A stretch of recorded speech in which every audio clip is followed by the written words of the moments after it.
So today I want to criticize Emma Vigeland from the Majority Report.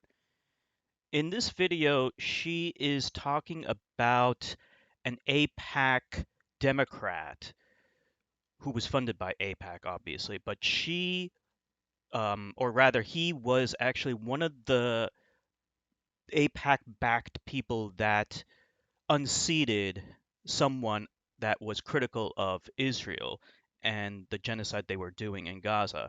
And I can't remember exactly if it was Cori Bush or Jamal Bowman, but both of them were unseated because APAC, which is acting on behalf of a foreign country, gave bribes, what they would call, campaign contributions, donations to the campaign. These are actually legalized bribes.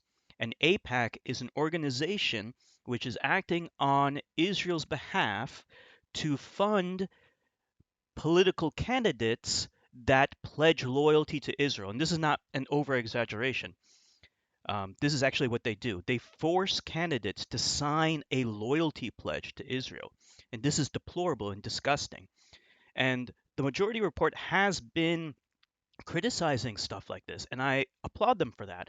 However, there's problems in their critique, and it's part of a greater problem that the Majority Report and TYT do, which is that they never want to call people Jews when they do bad things.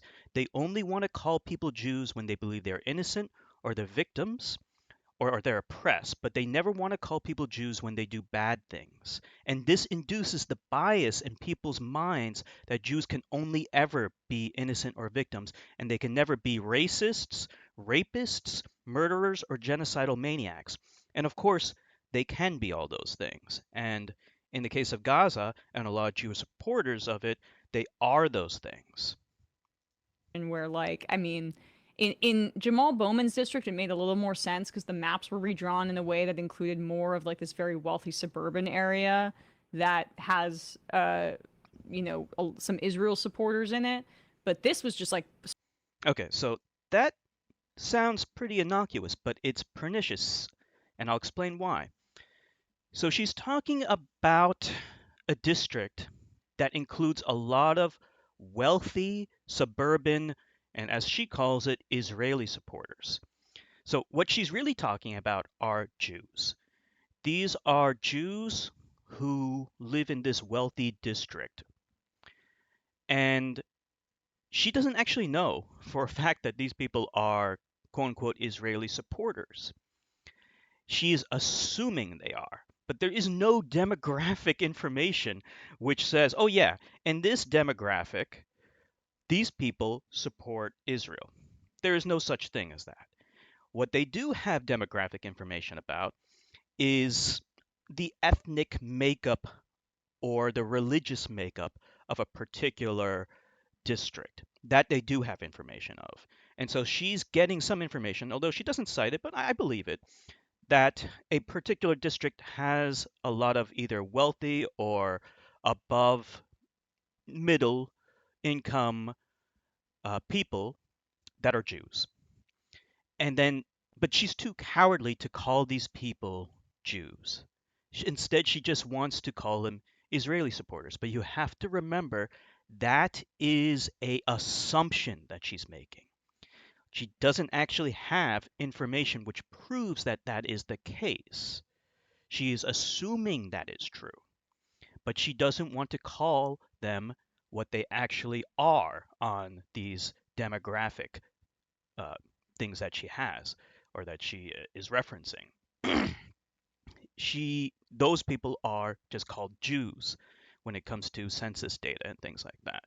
So this is really, really problematic, is that she is too cowardly to call people Jews when they do bad things. In this case, supporting Israel and supporting Israel's genocide in Gaza. And when you don't call people Jews when they do bad things, then the bad Jews weaponize Jewish identity for their own purposes to smear their critics and immunize themselves from critique. So whether Emma Vigeland realizes this or not, she is actually advancing Jewish supremacy. And she along with Sam Cedar, they both do this, but they also still use that ridiculous, stupid misnomer anti-Semitism. And I have critiqued liberals using this word still, and you should not be using this word still.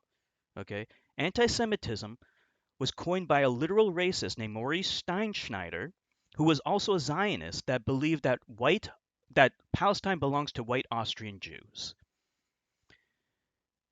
And it is a misnomer because white Jews or Ashkenazis or these other white Jews, like Caucasian Jews, they are not Semitic people.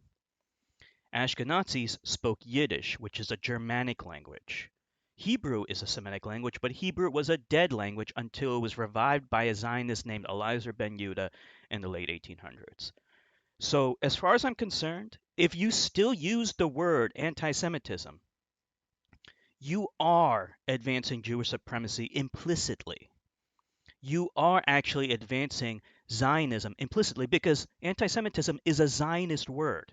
It was literally coined during the age of race realism in the early stages of Zionism in the late 1800s. That's when it was coined.